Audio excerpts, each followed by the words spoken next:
Morning, everybody. This is Reverend Lynn LaBorde coming to you live from New York. One of my penultimate, my next to last recording coming to you from New York, at least for the near and certain future.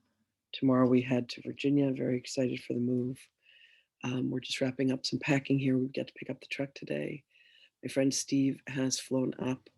God bless him, from Alabama to come and join me, and one of the most agreeable people that I've ever met. Thank God. We have a big task ahead of us, but we're going to get some help. So I'm very excited for that. Today we have lesson 21. I just want to say hi to everybody who's joining us here. Hi, Marty. Hi, Deborah. Hi, Name. Hi, Shirley. Hi, Valerie. And Venka. So good to have you all with us this morning. All right. So we are on lesson 21. I am determined to see things differently. The idea for today is obviously a continuation and extension of the preceding one.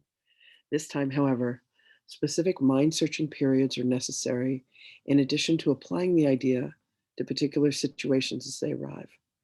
5-minute practice periods are urged, allowing a full minute for each. In the practice periods, begin by repeating the idea to yourself. Then close your eyes and search your mind carefully for situations, past, present, or anticipated, which might arouse anger in you. The anger may take the form of any reaction, ranging from mild irritation to rage. The degree of the emotion you experience does not matter. You will become increasingly aware that a slight twinge of annoyance is nothing but a veil drawn over intense fury. Try, therefore, not to let the little thoughts of anger escape you in the practice periods. Remember that you do not really recognize what arouses anger in you, and nothing that you believe in this connection means anything. You will probably be tempted to dwell more on some situations than on others, on the fallacious grounds that they are more obvious. This is not so. It is merely an example of the belief that some forms of attack are more justified than others. As you search your mind for all forms in which attack thoughts present themselves, hold each one in mind and tell yourself, I am determined to see this table differently. I am determined to see my father differently. Try to be as specific as possible. You may, for example, focus your anger on a particular attribute of a particular person, believing that the anger is limited to this aspect. If your perception of this person is suffering from this form of distortion, say, I am determined to see my mother in a I am determined to see specific. I am det I am det I am determined to see over mothering in my mother differently. Lesson 22. I'm determined to see things differently. I'm almost 60 years old and my mother still mothers me. It's very adorable. Sometimes it does get a little annoying, I must admit. But, God bless her. She couldn't love me more. I'm determined to see things differently. Okay, let's see what Magdalene has to say.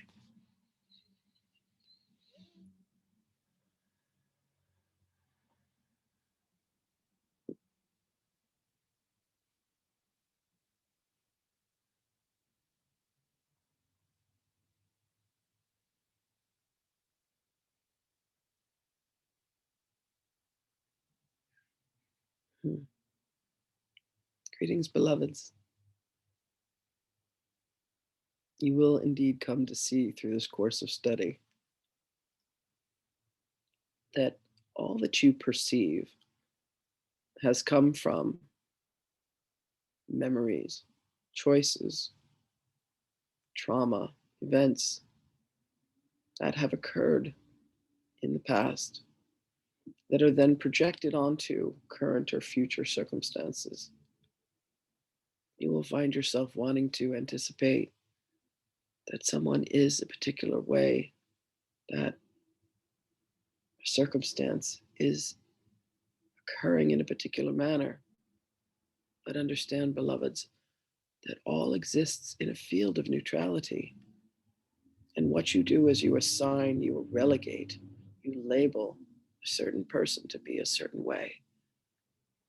You must question, do you ever truly allow yourself to see them as they are?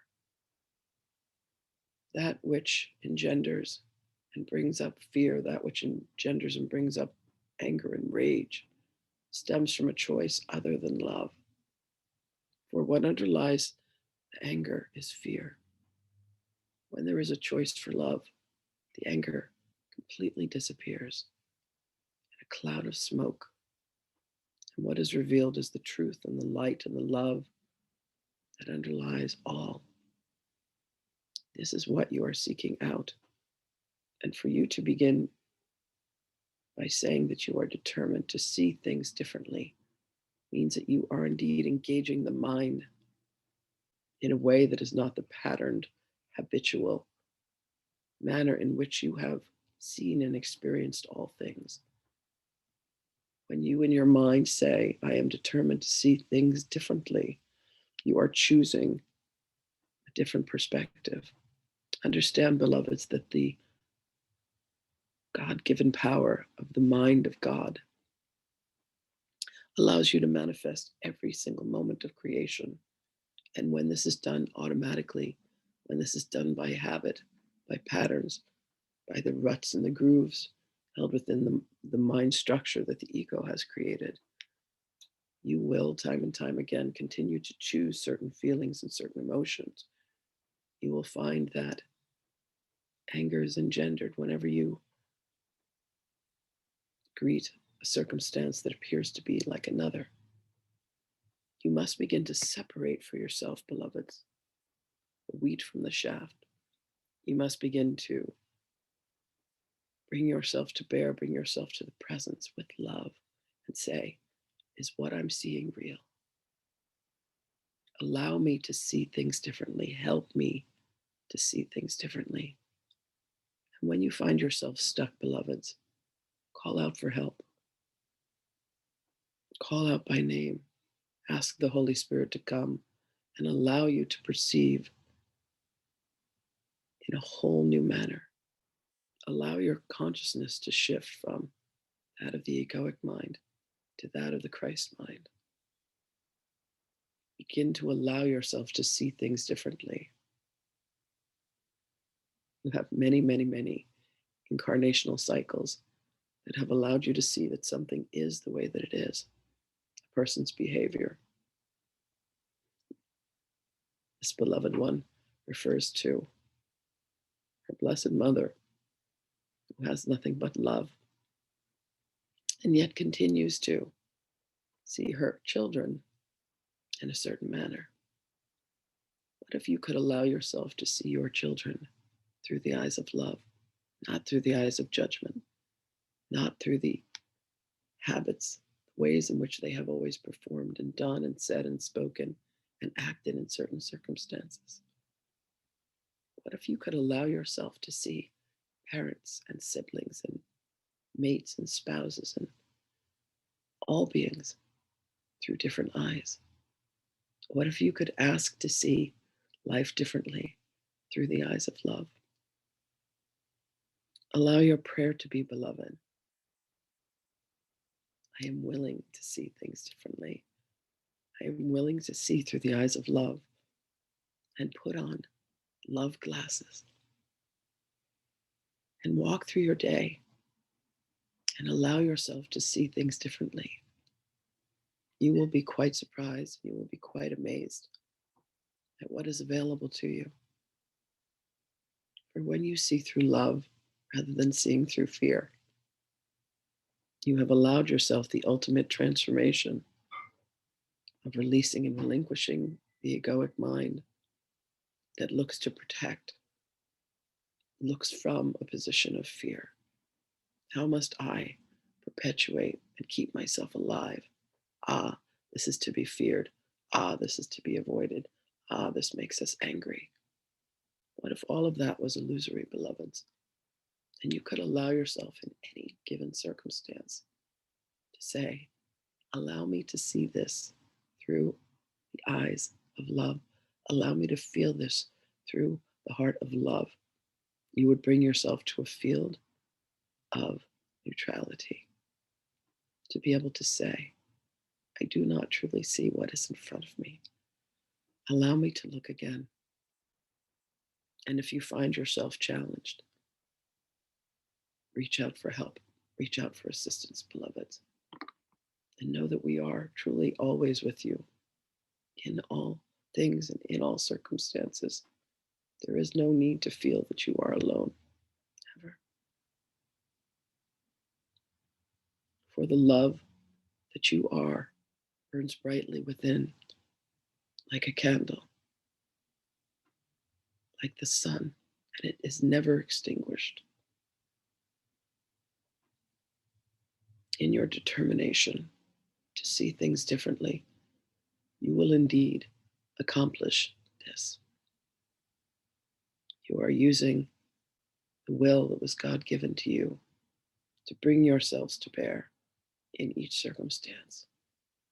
And as you approach yourself, and as you approach seeming others with love, you will come to see the truth, and you will come to see the light. We do indeed love you beyond measure. We offer ourselves to be of help. We are with you always, beloveds. All blessings upon you, and we will indeed speak with you again.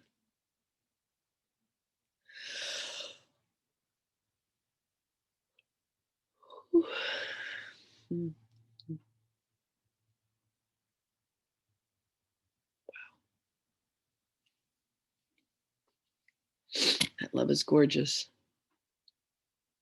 That love is really gorgeous. Thank you all for being with me today. I love you guys. Lesson 21. I am determined to see things differently. I'll see you all tomorrow. Have a beautiful day.